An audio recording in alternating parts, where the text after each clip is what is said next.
I was here 4 years ago, and I remember at the time that the talks weren't put online. I think they were given to TEDsters in a box set of DVDs, which they put on their shelves, where they are now. And actually, Chris called me a week after I'd given my talk and said, "We're going to start putting them online. Could we put yours online?" I said, "Sure." And 4 years later, as I said, it's been seen by it's been downloaded 4 million times. So I suppose you could multiply that by 20 or something to get the number of people who've seen it. And as Chris says, there is a hunger for videos of me. You know.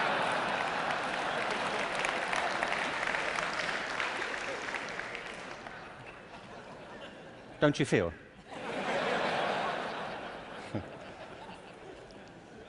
So this whole event has been an elaborate build-up to me doing another one for you, so here it is. Al Gore spoke at the TED conference I spoke at 4 years ago and talked about the climate crisis, and I referenced that at the end of my last talk. So I want to pick up from there, because I only had 18 minutes, frankly. And so as I was saying,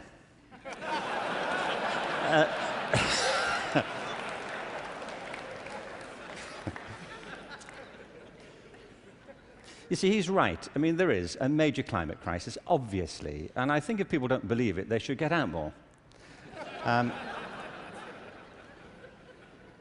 But I believe there's a second climate crisis, which is as severe, which has the same origins, and that we have to deal with the same urgency. And I mean by this, and you may say, by the way, look, I'm good. You know, I have one climate crisis. I don't really need a second one. But this is a crisis of not natural resources, though I believe that's true, but a crisis of human resources. I believe fundamentally, as many speakers have said during the past few days, that we make very poor use of our talents. Very many people go through their whole lives having no real sense of what their talents may be, or if they have any to speak of. I meet all kinds of people who don't think they're really good at anything. Actually, I kind of divide the world into two groups now. Jeremy Bentham, the great utilitarian philosopher, once spiked this argument. You know, he said there are two types of people in this world: those who divide the world into two types, and those who do not. Well, well, I do. And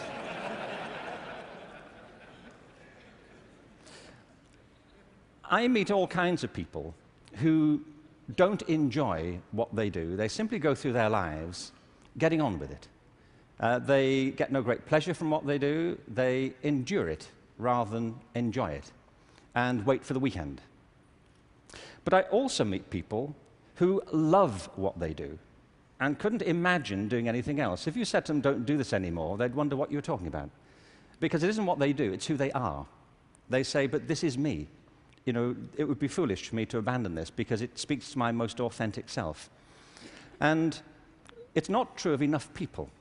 In fact, on the contrary, I think it's still true of a minority of people. And I think there are many possible explanations for it. And high among them is education. Because education, in a way, dislocates very many people from their natural talents. And human resources are like natural resources. They're often buried deep. You have to go looking for them. They're not just lying around on the surface. You have to create the circumstances where they show themselves. And you might imagine education would be the way that happens, but too often it's not. Every education system in the world is being reformed at the moment, and it's not enough. Reform is no use anymore, because that's simply improving a broken model. What we need, and the word's been used many times during the course of the past few days, is not evolution, but a revolution in education. This has to be transformed into something else.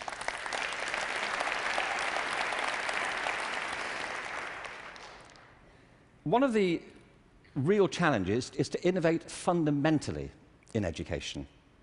Innovation is hard because it means doing something that people don't find very easy for the most part. It means challenging what we take for granted, things that we think are obvious.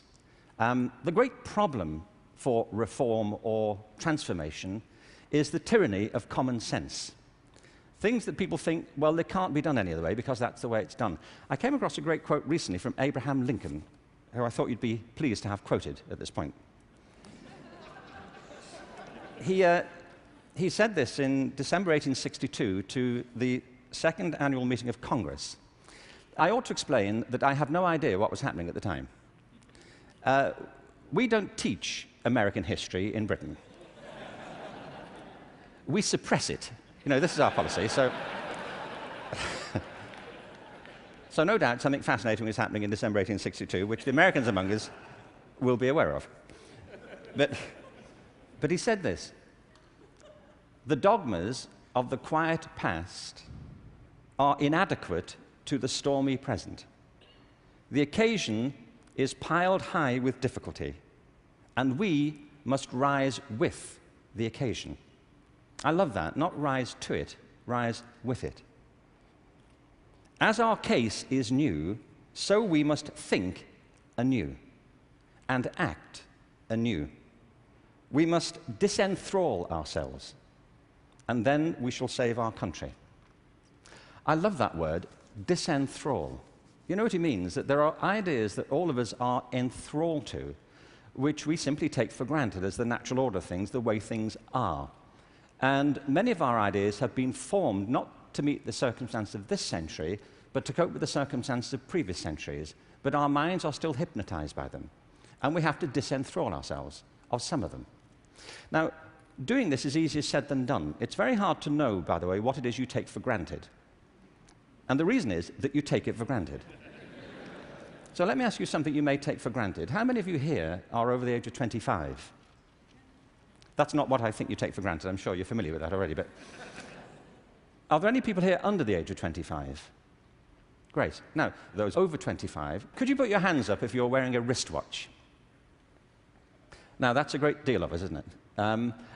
Ask a room full of teenagers the same thing. Teenagers do not wear wristwatches. I don't mean they can't or they're not allowed to. They just often choose not to. And the reason is, you see, that we were brought up in a pre-digital culture, those of us over 25, and so for us, if you want to know the time, you have to wear something to tell it. Kids now live in a world which is digitized, and the time for them is everywhere. They see no reason to do this. And by the way, you don't need to do it either. It's just that you've always done it, and you carry on doing it. My daughter never wears a watch. My daughter Kate, who's 20, she doesn't see the point. You know, as she says, you know, like, it's a single-function device. You know, like... Like, how lame is that? You know, and I say, no, it tells the date as well. You know, it has multiple functions. But you see, there are things we're enthralled to in education. Let me give you a couple of examples. One of them is the idea of linearity. That it starts here, and you go through a track, and if you do everything right, you will end up set for the rest of your life. Everybody who's spoken at TED has told us implicitly or sometimes explicitly a different story, that life is not linear, it's organic. We create our lives symbiotically as we explore our talents in relation to the circumstances they help to create for us. But you know, we have become obsessed with this linear narrative, and probably the pinnacle for education is getting you to college. I think we are obsessed with getting people to college. Certain sorts of college. I don't mean you shouldn't go to college, but not everybody needs to go, and not everybody needs to go now. Maybe they go later, not right away. I was up in San Francisco a while ago doing a book signing. There was this guy buying a book. He was in his 30s, and I said, "What do you do?" And he said, "I'm a fireman."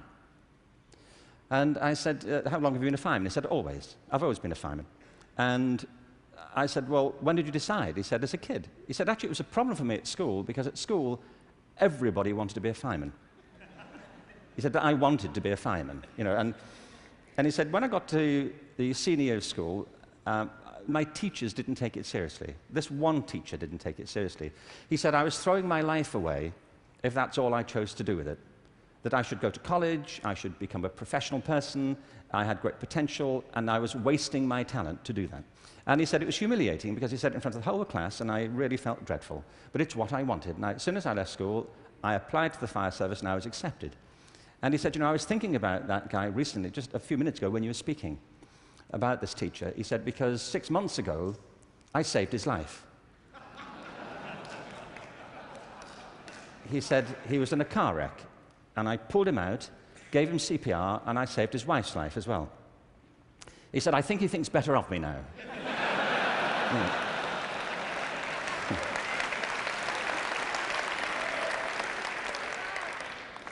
You know what I mean? Human communities depend upon a diversity of talent, not a singular conception of ability. And at the heart of our challenges, at the heart of the challenge is to reconstitute our sense of ability and of intelligence. This linearity thing is a problem. When I arrived in LA about 9 years ago, I came across a policy statement, very well intentioned, which said college begins in kindergarten. No, it doesn't. It doesn't. If we had time, I could go into this, but we don't. Kindergarten begins in kindergarten. A friend of mine once said, you know, a 3-year-old is not half a 6-year-old.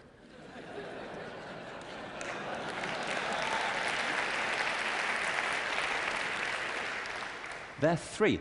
But as we just heard in this last session, there's such competition now to get into kindergarten, to get to the right kindergarten, that people are being interviewed for it at 3. Kids sitting in front of unimpressed panels, you know, with their resumes. Flicking through it, saying, what, this is it?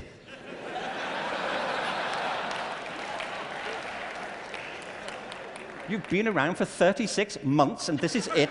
You know,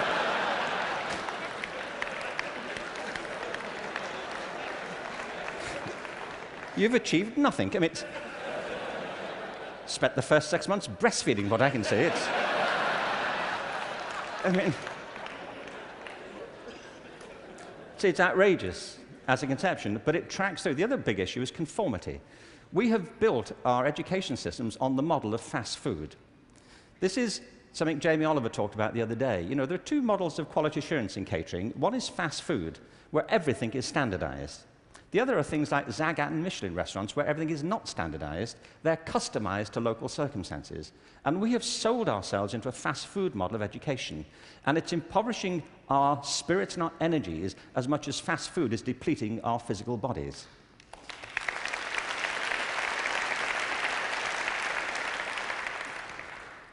I think we have to recognize a couple of things here. One is that human talent is tremendously diverse. People have very different aptitudes. I worked out recently that I was given a guitar as a kid at about the same time that Eric Clapton got his first guitar. You know, it worked out for Eric, that's all I'm saying. You know, in a way, it did not for me. I could not get this thing to work, you know. No matter how often and how hard I blew into it, you know, it just wouldn't work.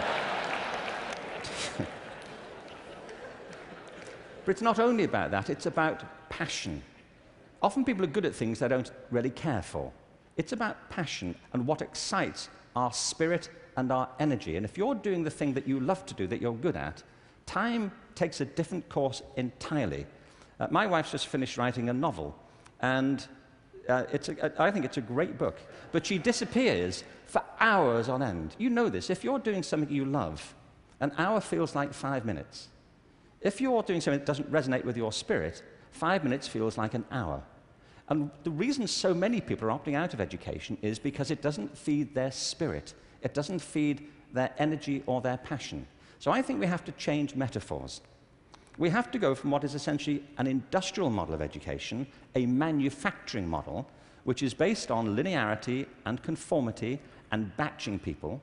We have to move to a model that is based more on principles of agriculture. We have to recognize that human flourishing is not a mechanical process, it's an organic process. And you cannot predict the outcome of human development. All you can do is, like a farmer, is create the conditions under which they will begin to flourish. So when we look at reforming education and transforming it, it isn't like cloning a system. There are great ones, like KIPS. It's a great system. There are many great models. It's about customizing them to your circumstances and personalizing education to the people you're actually teaching.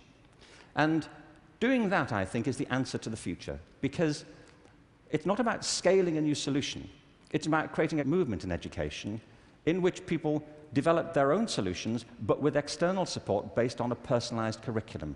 Now, in this room, there are people who represent extraordinary resources in business, in multimedia, in the internet. These technologies, combined with extraordinary talents of teachers, provide an opportunity to revolutionize education. And I urge you to get involved in it, because it's vital not just to ourselves, but to the future of our children. But we have to change from the industrial model to an agricultural model where each school can be flourishing tomorrow. That's where children experience life, or at home if that's where they choose to be educated with their families or their friends. There's been a lot of talk about dreams over the course of this few days. And I wanted just to, very quickly, I was very struck by Natalie Merchant's songs last night, recovering old poems. I wanted to read you a quick, very short poem from W.B. Yeats, who some of you may know.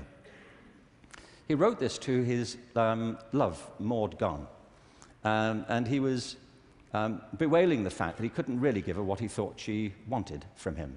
And he says, "I've got something else, but it may not be for you." He says this: "Had I the heavens embroidered cloths, enwrought with gold and silver light, of blue and the dim and the dark cloths, of night and light and the half-light, I would spread the cloths under your feet. But I, being poor, have only my dreams. I have spread my dreams under your feet.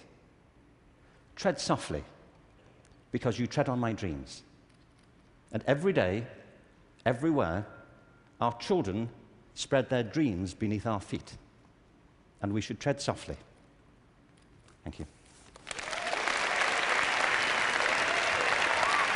Thank you very much. Thank you very much.